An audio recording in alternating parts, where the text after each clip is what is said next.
Welcome to Toddler Tuesday. For today's craft, I wanted to give you an easy project to make with those leftover Easter decorations. Grab some glitter foam egg shapes, popsicle sticks, googly eyes, and your glue gun to make these easy puppets.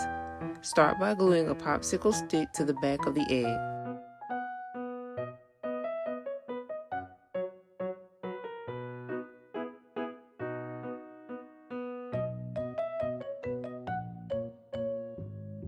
Now add some googly eyes to the front.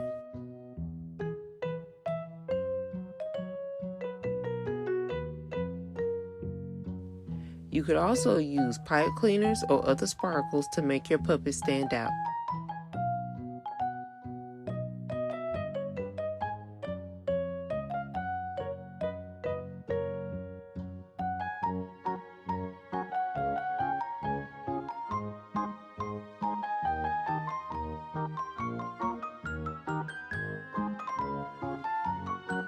Thanks for watching, and make sure to like and subscribe.